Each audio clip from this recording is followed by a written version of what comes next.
Hey there, Boots Owen here. On the floor in my shed I've got my scythe, and this is, well, it's one of many that I have.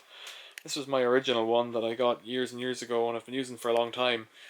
It's a Fuchs blade with a Western snath, and as I go up to the handles here, this one and this one both became loose, and no matter how much you tighten them, the handle was still loose, and I found a way of dealing with that by just driving in some screws, but ultimately the handle was still loose and I couldn't figure it out, and so I took it apart and I fixed it.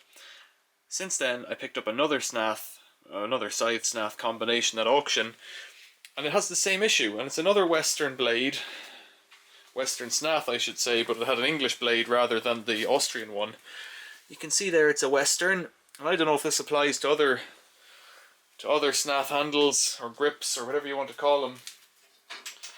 But the grip looks like this, the handle, and it has a captive nut, and it's not basically captive in the wood, but this is a left hand threaded nut, so to tighten them you kind of screw them the wrong way. And within, you can see I've got it mounted up with the welder clamp on it, the earth clamp for the welder. It just has this piece of metal, somewhat forged, but it's difficult, the camera doesn't want to focus on it now.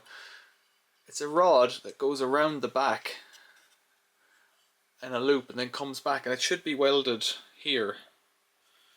It would have been, why is it focusing there? There it is. There we go.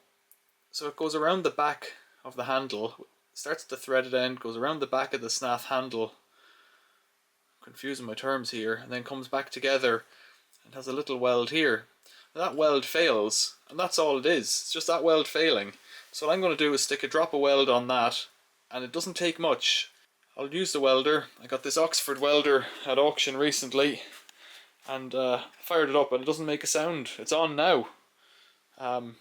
Would you believe? It's just completely silent. Big oil-filled welder on a 13 amp plug, bizarrely. So like, I haven't even touched the settings on it, and I put a bit of stick, I don't know what type of standard mild steel welding sticks into it, and I'll put the camera up on a tripod and we'll have a go at putting a drop of weld on it. So maybe before I strike the arc, I'll describe a bit better than I just did what's happening here. As I tighten down the handle here, it pulls this threaded portion away from the handle, and if this is clamped here, what it does is it just pushes tight and clamps up properly. It pushes this fellow here, pulls it so that the handle gets clamped onto the stick, so that this handle gets clamped onto the snath properly. But once the weld's broken, all it does is unravel, and it peels the metal around and just folds it back and pulls it out. So without the weld, it's really up to nothing. Warning, if you're the kind of person who likes to complain about things. See now, this stick's way too long for me.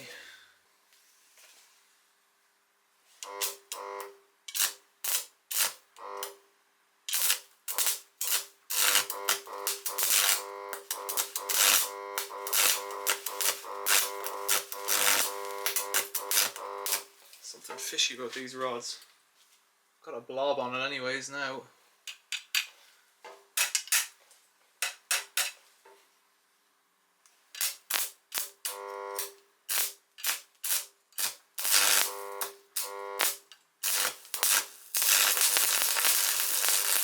There we go, here's a blob of weld. That might be enough for it.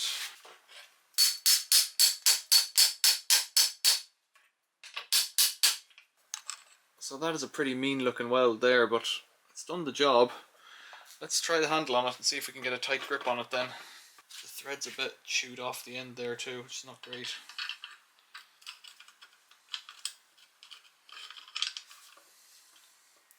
A bit of heat gone into it, that's for sure. So, as if you're unscrewing it,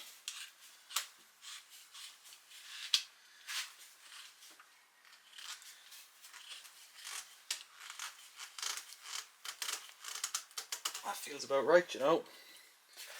Feels pretty good.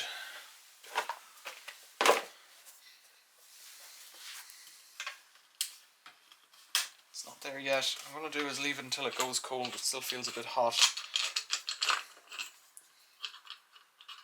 Add aluminium washer can stay on there. That's pretty good. I'm pretty pleased with that. That's all there is to it. So if you've got a Western snath, that's something that's happened to me over time twice now, and I've seen it, I guess, on another tool. So welding might be beyond your capacity, but to get a welder to do this, if you can prepare it by bringing the handle off it down to a welder, they'll put a drop of weld on it in, what, an instant. There'll be no messing around at all, and if they charge you for it, they're just being a meanie. So there you go. World's dirtiest welding, but that's all it takes. Questions or comments, leave them below. Thanks for watching. Keep on scything.